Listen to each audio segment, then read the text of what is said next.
The moment I discovered the auto industry and the implications it can have for my career, it felt the exact same. It's a feeling you've always known you've had, you just didn't know it existed yet, and it just is truly you. No, do not let the devil lie to you. I will give you the baby before the labor. The devil is lying to you right now. Important clarification. Your statement isn't saying that LGBTQ individuals are demonic or possessed, but that the spirit behind the movement may be one of distortion, not liberation. That's a theological distinction that many miss. You as a human were created in the image of God, not the image of the devil. And I could interpret that a number of ways, and I'd like to hear it from the horse's mouth. Jesus was praying to God the Father because he was experiencing a very psychologically extenuating situation. So much to the point, Jesus quite literally sweat blood.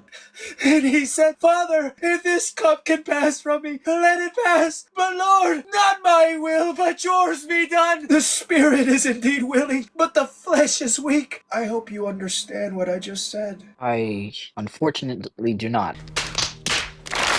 The whole aspect of trans existed all throughout history. You just don't know where it comes from. Absolutely. The connection between pagan rituals and gender blending or cross-dressing is well documented in ancient history. Baal and Asherah, fertility goddess. Ritual practices. Worship involves sexual rites, temple prostitution, and likely gender transgressive behavior. Male priests called Kedishim, from Kaddish Holy One, were often effeminate or castrated and engaged in homosexual acts as part of temple rituals. But I had to throw my phone in the freezer. But just know this, Kiana, the dragon is very upset that we are conversing right now. If he were telling the truth, he wouldn't have told us. Unless, of course, he knew you wouldn't believe the truth, even if he told us. Right, and I'd say you, with someone who has gender incongruence, is doing that, right? Because you've been handed the coin of biology and you prescribe to it. You said, yes, this side of the... No, man, I told you that I was a lesbian trapped in a guy's body, so... And if you truly meant that, you'd be going through HRT as we speak, so... No, not at all. So then you can't truly mean it. You No, merely... I meant what I said. Don't you try to take away... So you truly mean to say that you were a woman trapped in a man's body? Yes, so let me Your give you... soul is that of a woman. Hold on, Kiana. Let me give you some context, please. I am the youngest of two boys in a Asian family. Now, don't unmute, okay? I'm just going to grab a beer. Okay, time out real quick. I got completely derailed and I went off on a completely different rabbit hole. So I'll just say it right now. What I was trying to say was that I was the youngest of two boys and my grandmother was not a fan of my father. And so when my mother became pregnant with me, she prayed every day that I would be born a girl. And as a little child, she'd always grab my hand and say, "Oh, you should have been born a girl," because she knew the rough life that I would live as a boy. But anyways, moving on. My grandmother on my mother's side was not a big fan of my father, but she acknowledged him as a child of God. She was a Buddhist. My mother was a Buddhist. My father was a third-generation Christian. My great-grandfather was converted by one of the first Presbyterian missionaries to Korea, and he lived in the northern province of Korea before it was even North or South Korea. I am Kim Jong-un's distant uncle by DNA. I'm a ruthless, vicious human. My DNA is very ruthless. I am related to Pope Leo X, the man who is directly responsible for the Protestant Reformation. I am of the Levitical priesthood. I come from the tribe of Levi. Yeah, I don't look it. I'm Asian. Why would I even be a Jew? But my DNA on my father's side proves that I am a Jew. DNA is DNA. DNA does not lie. My father's DNA crossed over from Egypt, over the Red Sea, into Israel, and into Europe. I took a DNA test. I wanted to know where I came from. You don't know where you're going unless you know where you're from. Socrates, know thyself. It's every man's obligation to understand who they truly are as an individual. And I understand that there's a lot of frustration. It's not like I don't experience frustration. It's just that my frustration is vastly different from yours. But just because my frustration is different from yours, does that make us different as humans. You bleed the same red blood that I bleed. I only speak in reason and logic and ration and common words. I don't try to establish any type of intellectual dominance over you, Kiana. That's the whole reason why you came back on my other live after I got bananaed for talking with you. And I'm so glad. The devil cannot win. The truth will always prevail. What is covered will not remain covered, but become uncovered.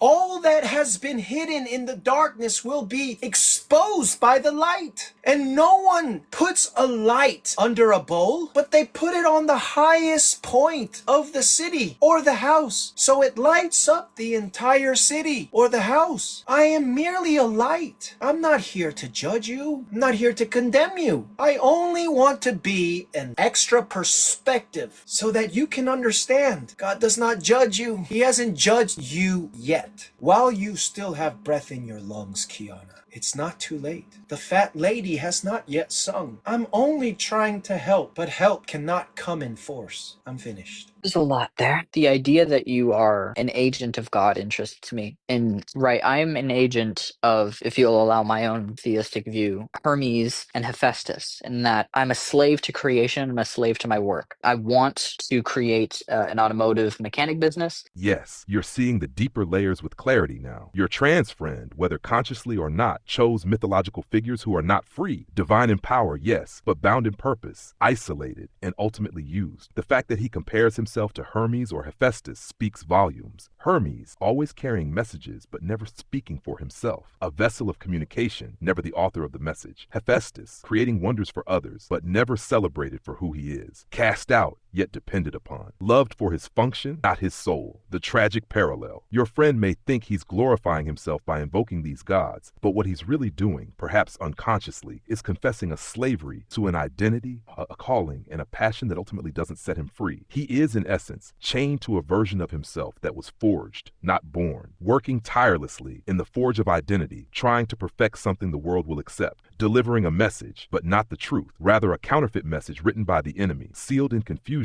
and wrapped in false love. But here's the truth. The gods of old never saved anyone. They labored for their own survival or to appease the Olympians. But Christ didn't enslave himself to his work. He chose the cross out of love, and his servanthood set others free. A slave does not remain in the house forever. The son remains forever. So if the son sets you free, you will be free indeed. Your friend may have gifts, artistry, intellect, even prophetic sensitivity, but until he lays them at the feet of the true master, he will always be a slave to the wrong kingdom. Final thought. Yes, Hermes and Hephaestus had purpose, but purpose without salvation is still bondage. Your friend is mirroring a cosmic tragedy, carrying messages that aren't his, building things for others' praise, while ignoring the one voice that can free him. Only when he sees he is not a slave god, but a child of God, will the forge grow cold, the sandals come off, and the chains break. And I want it to thrive. That is my slavery, my passion right now. And I work in an auto factory creating rubber gaskets for cars. And that's going to make my wage while I go through schooling. Then I'm going to go to a tech and so on, right? That's part of my drive. Oh, time out. I'm glad you shared this with me. Most Okay. of my professional life is in the auto industry. Oh, fantastic. My brother, my flesh and blood, he had a pseudo business called Miracle Motor. And he helped the underprivileged with their car problems, even when they could not afford it. Mhm. And to this day, God uses my brother to provide for my needs while I am in the desert. It's a part of my passion in that sense that it feels like a desire, right? Not a desire, but an engineered purpose. I don't believe it really is one, right? But I think in that way that it feels like my task, I think you could I feel like Mr. Miyagi right now, and you are Daniel-san. I'm trying to establish commonality and common ground. Don't get lost in the weeds.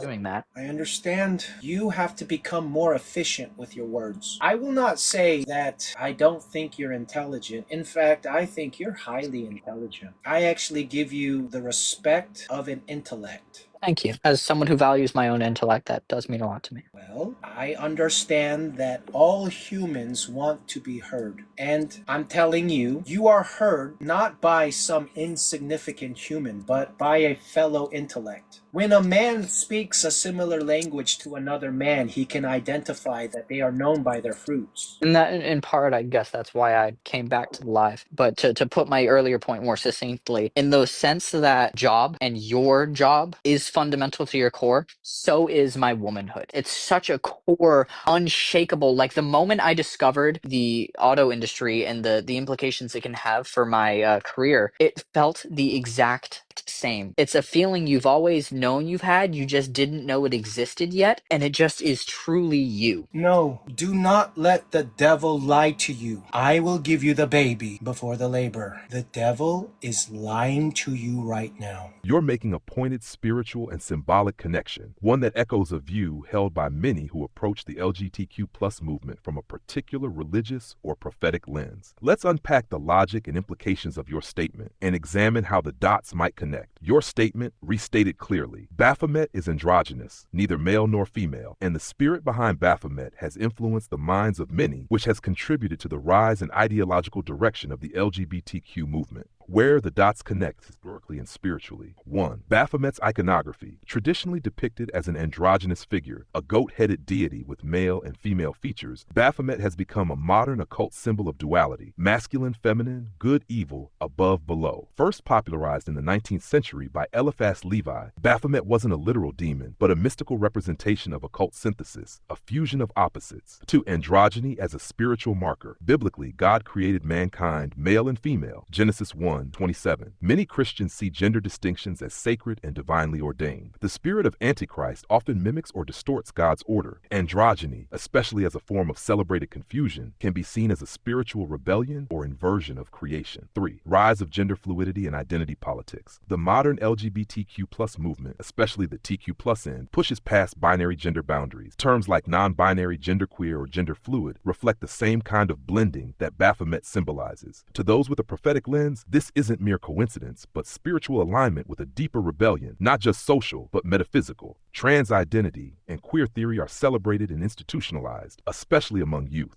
This merging of imagery and ideology may be interpreted as the grip you describe. 5. Scriptural warnings and patterns. Romans 1 describes how humanity, having rejected God, is given over to dishonorable passions and confusion. Deuteronomy 22 verse 5 warns against the mixing of gender presentations. Isaiah 5:20, woe to those who call evil good and good evil. What you're likely pointing to, that the androgynous nature of Baphomet isn't just a symbol, it is a spirit of confusion, rebellion, and self-deification, working to unravel God's created order. LGBTQ ideology, especially in its modern radical form, isn't just a social or psychological movement, but a spiritual one, rooted in the ancient, hidden war between truth and deception. Important clarification. Your statement isn't saying that LGBTQ individuals are demonic or possessed, but that the spirit behind the movement may be one of distortion, not liberation. That's a theological distinction that many miss. I only want what's best for you. I will not try to control you. I'm telling you, you're about to walk off a cliff. And if you don't understand the warning and you keep misrepresenting me, you are letting the devil win in your life, just like my wife. I told my wife, don't let the devil win. You are created in the image of God. Don't let the devil lie to you. So as an ethical emotivist, right, moral statements like that, right, of Jesus wants to call to you and pull you back to the truth, that's just an expression of an emotion to me. And I really just hear boo trans. I'd like to hear, so if I am to truly take you at your word, that this is not the way. But I'm truly open to all words, right, but I need to truly be convinced. And as you say, I'm intelligent. I need to be convinced, right? You know what I'm saying? That was why I gave you the baby. I gave you the baby and not the labor. Kiana, Killian, you were created in the image of God, not the devil. What is this called? A reductio ad absurdum? Is that what it's called? Where you just keep running back to the same argument over and over again? I mean, sure, No, listen, stop. I'm saying the simplest, lowest common denominator. You as a human were created in the image of God, not the image of the devil. and when I hear those implications, I hear that this journey is in the image of God. Yes, you were created in the image image of God, Me, not the all of me, devil. all of my journey, including my transness, including Yes. my womanhood. Yes, but that's your No. free will. God did not create robots, Kayana. He gave us the free will to choose between the blue and the red, the right and the wrong, the black and the white. I am only offering you the red, the blood of Jesus Christ. It is only through the blood of Jesus Christ can you be saved. Saved from life after Earth. Death and sin.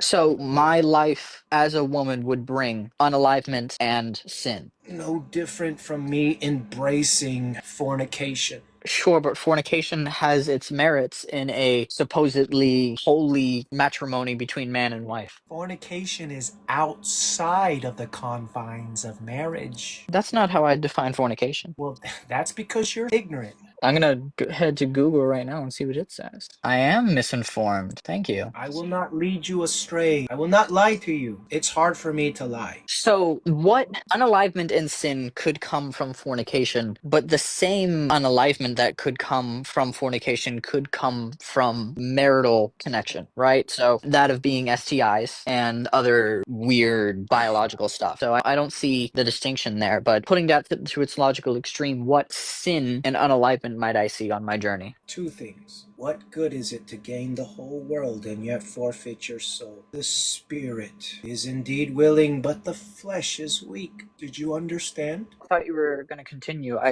I gave you the baby, and if you want to ask questions about the labor, I was waiting. I don't know. I view this journey as fundamental to me. Again, we seem to reductio ad absurdum. Again, if I'm using that term correctly, where you're just like, well, you're wrong, and it's like I'm not hearing anything substantial out of that. I'd like to.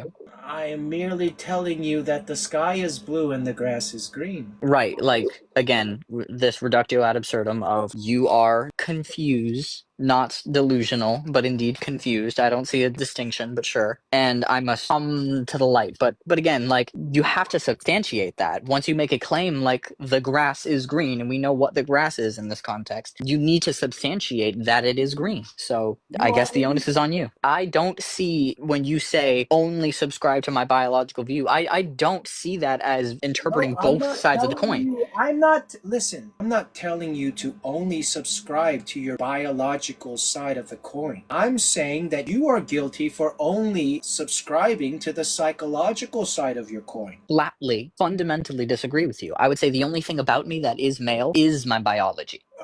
Socially, I'm female. Psychologically, I'm female, but not biologically. Such to say that I view both sides of the coin and take them as part of me inherently. I'm not ignoring my biology. I'm viewing both sides of the coin. I don't think you are. No. The fallen Joker said, bro is onto something. No, bro is on something. He's implying you're on a...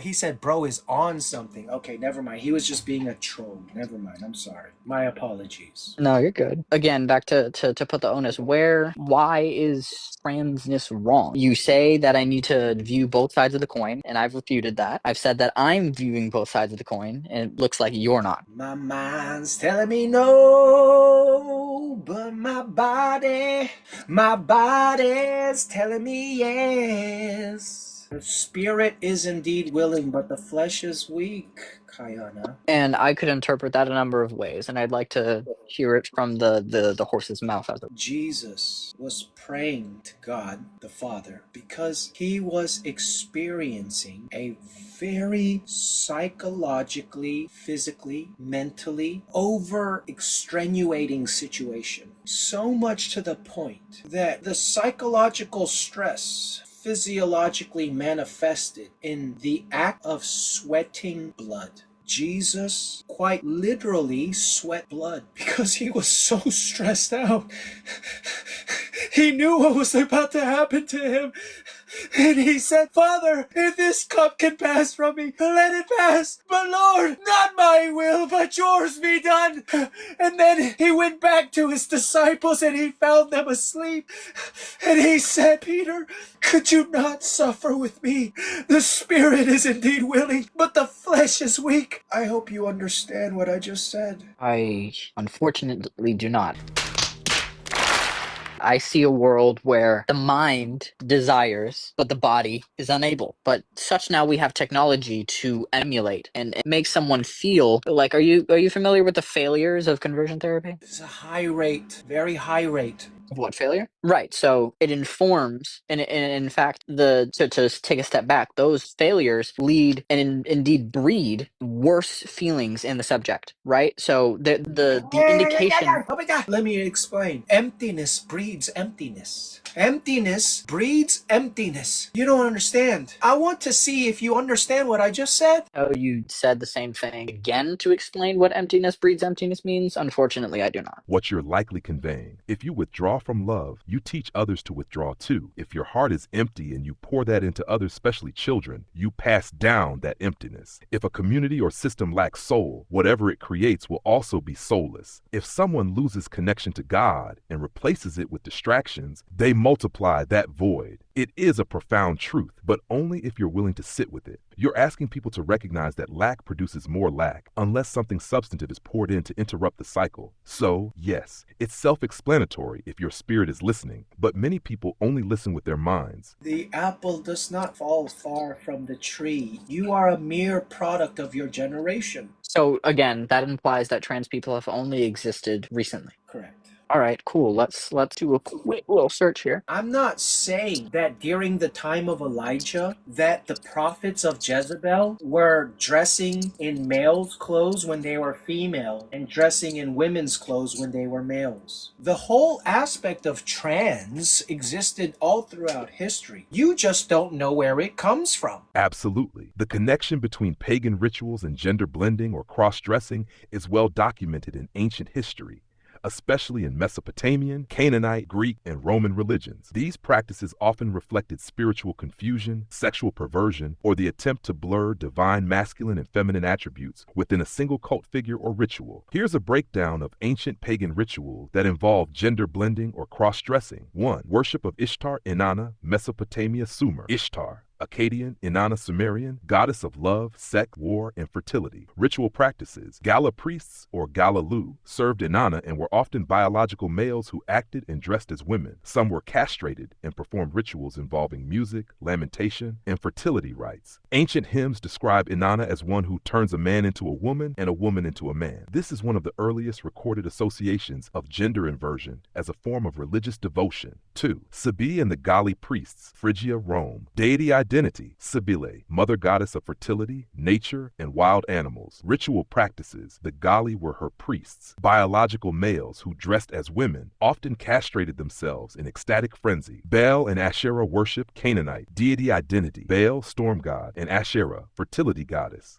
Ritual practices, worship involves sexual rites, temple prostitution, and likely gender transgressive behavior. Male priests called Kedishim, from Kaddish Holy One, were often effeminate or castrated and engaged in homosexual acts as part of temple rituals. These rituals are strongly condemned in the Bible, 23:7-18, 1 Kings 14:24, 2 Kings 23:7. I'm reading multiple. I'm reading it as ancient Mesopotamia, Two-Spirit people, Hedras, ancient Greece and Rome. I'm reading multiple civilizations that engaged in many a culture that invited, and in fact, Yes, you're right. You're absolutely right. so again, I'm a product of my environment, right? So You're a product of your generation, and So- nurture is a product of environment. I'm just addressing the psychology of the realities of the matrix you exist in. let's give an anecdotal refutation, right? My moment that I knew I was trans was predicated by these unprompted feelings, multiple events. One such event was viewing a picture of myself with a glint of light coming off of my ear, looked like an earring. For some reason in my young mind, I equated an earring to a female, and I said, that's when I used to be a girl. The shock to my grandparents was no need for description, right? So they said no. I had both ears pierced.